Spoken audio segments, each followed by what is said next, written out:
Sulinkė meškį. Yra. Negaliu atkelt. Sveiki kolegos. Esu Šiaurės Norvegijoje, kažkur už poliarinio rato. Ir čia atvykau su vienu labai svarbiu tikslu – pagauti savo svajonių žuvį, žmogaus dydžio otą, kuris gyvena Norvegijos jūros gelmėse.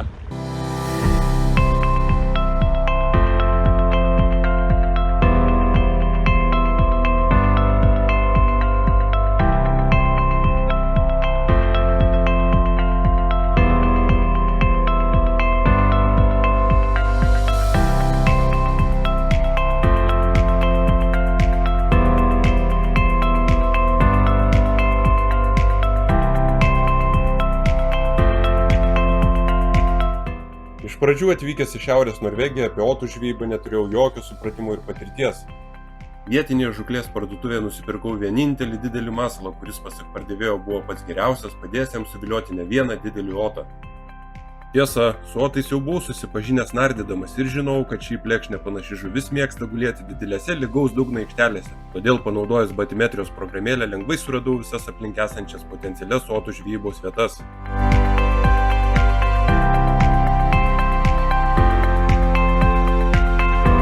Su didžiuliu azartu įsirašiau į savo pirmąją otų žvejybą, tačiau mano didžiam nusivylimui nei pirmoje žvejyboje, nei keletoje sekančių žūklių nesulaukiau nei vieno oto kibimo.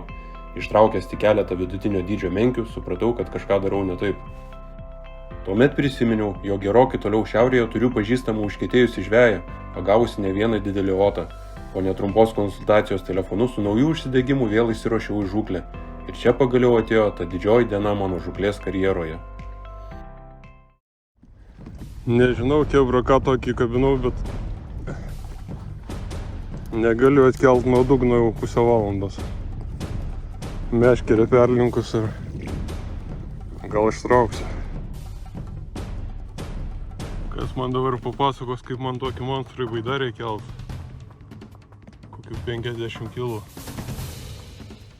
Baidarė pilna vandens. Vos nenuskandino manęs. Bet pagaliau pavyko ištraukti Norvegijos jūrų pabaisą. Dar pabėgti su kolegos pagalba. Ir nors galinėjantis su šiuo jūros milžinu vos pačiam per plauką pavyko išvengti maudinių ledinėme Arkties vandenyje, tačiau ši kova su didžiausia savo gyvenimo žuvimi paliko galybę nepakartojimų įspūdžių. Ką aš pakeičiau savo žūklėje, kad man iškart užkibo didelis otas? Šiuo metu jau drąsiai galiu atsakyti, jog svarbiausias veiksnys bandant suvilioti otą yra teisinga žūklės technika. Todėl žaidimas su masalu vienodame gylyje, kaip kad gaudant menkes, man ir nedavė jokių rezultatų.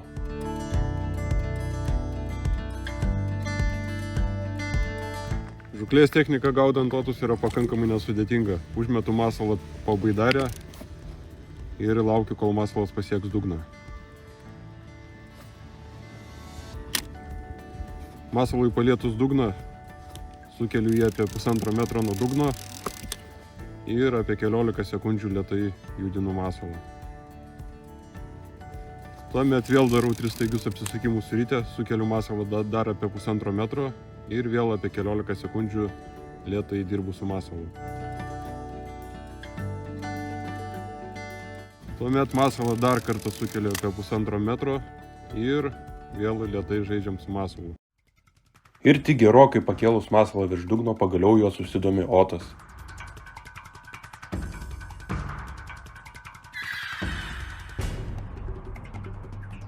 Atkreipkite dėmesį, koks įnoringas yra šis povandeninis plėšrūnas, kaip atsargiai jis apžiūri masalą.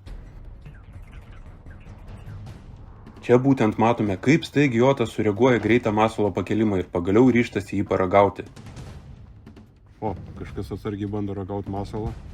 Jaučiasi atsargus prisilietimai prie masalo. Sulinkė meškį. Yra! Tempia baidarė. Panašu, kad neblogas turėtų būti. Nepasiduoda. Tempia baidarė. Gerai, kad baidarė padeda nuvarginti, kol paskui save ją tampo. Tikrai stipri žuvis, verta pagarbos. Paltusiukas už apatinio kabliuko užsikabinęs.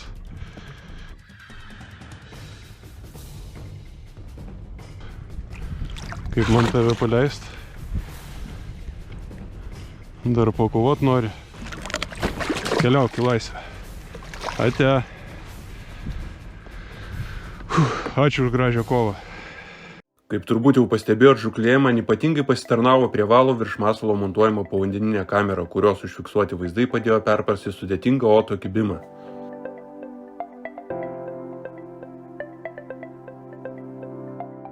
Ką daryti, jei nesate tikri, ar masalą bando apžioti nedidelė menkė ir jį ragauja išrankusis otas? Jokiais būdais nebandykite per anksti pakirsti, nes taip galite išbaidyti otą. Tačiau keliais staigiais rytės apsisukimais greitai sukelkite masalą į viršų ir tokiu momentu dažniausiai oto nervai net laiko. Šį mano teiginį puikiai iliustruoja dar vienas kameros užfiksuotas oto kibimas.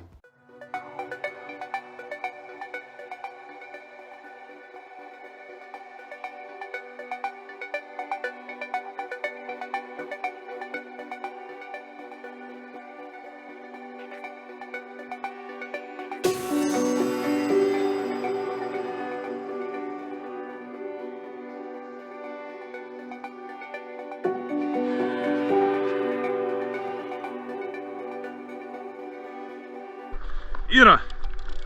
Tempia baidarė.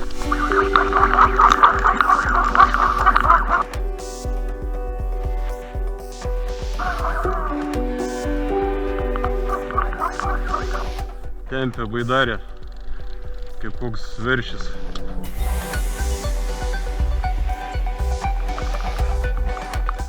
Penkiolikos metrų giliai užkibo. Rodė daug žuvies. Smulkios žuvies būrį šalia rodė.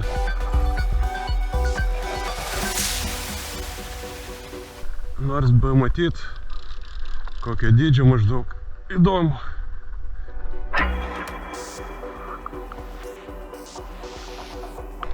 Na va, paltusiukas, gražuolis.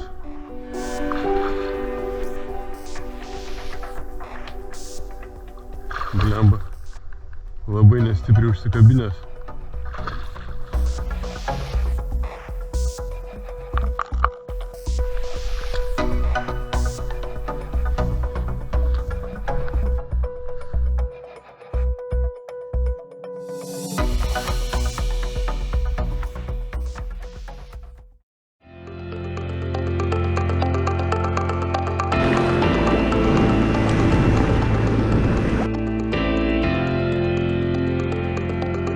Dar viena nedidelė gudrybė, kurią rekomendavo vietiniai norvegai, tai masalo pagardinimas specialiais kvapniais priedais.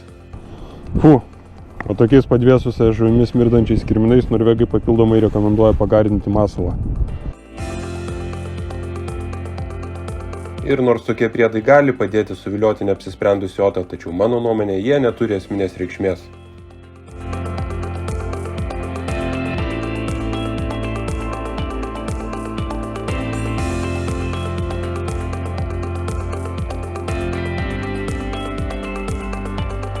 Lygiai taip pat esminės reikšmės neturi ir pasirinkto masalo gamintojas, nes otų kibimo esu sulaukęs ir ant kur kas pigesnių kitų gamintojų masalų.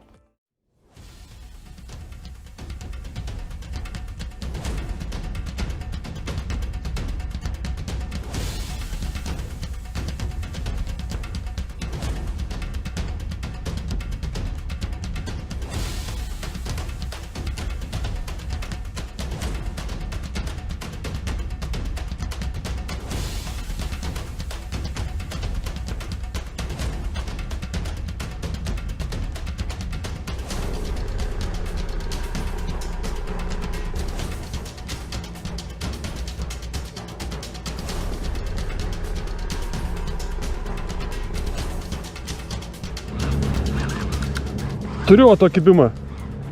Pagriebė 5 metrai nuo dugno.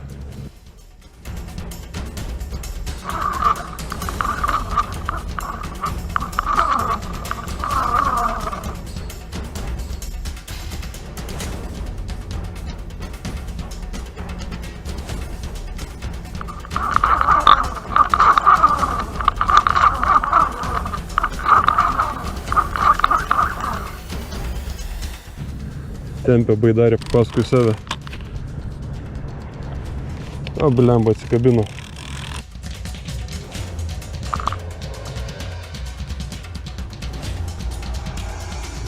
Nu ką darysiu, būna ir taip. Nepakirtau gerai.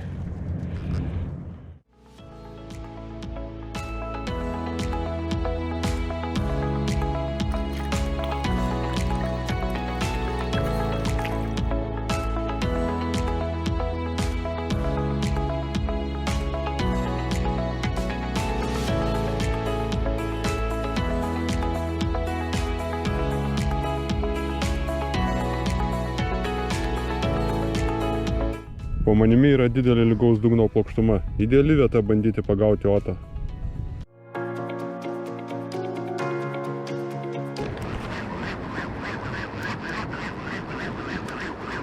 Bėga labai stipriai. Dar vienas svarbus pastebėjimas. Net ir nedidelis otas užkibęs iškart su didžiulė jėga greitai bėga į dugną. Todėl jei ryte stabdis bus iki galo užveržtas, greičiausiai prarasite ir masalą, ir žuvį.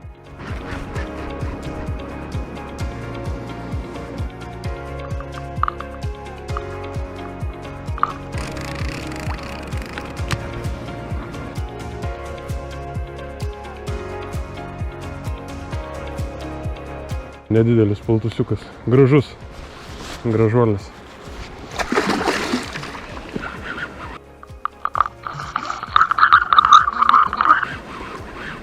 Bet kovoja dar. Nors ir pakeltas iki paviršiaus. Nuvargintas dar turi antrą kvėpavimą.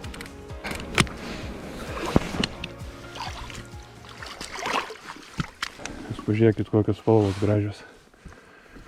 Tikras maskavimosi specialistas, o tai reiškia, aš dažnai nardau, tai ant dugno praktiškai jo nesimato, jis susilieja su dugnu. Biškį pakentėk, tu aš tai išlaisvosiu. Burna kaip pas tikrą plėšrūną. Dantis yra. Abi akis žiūri į viršų ir tykoja grobę. O kita pusė kaip plekšnės. Visiškai balta. Labai tikrai įdomi mistinė žuvis. Keliauk į savo stichiją ir auk didelis. Gražiai nuplaukė. Ačiū už gražią kovą. Na ką, kolegos, tikiuosi, jog mano, kad ir nedidelė patirtis padės jums pagauti ir savo svajonių otą. Nei iš vyno jums, nei uodegos.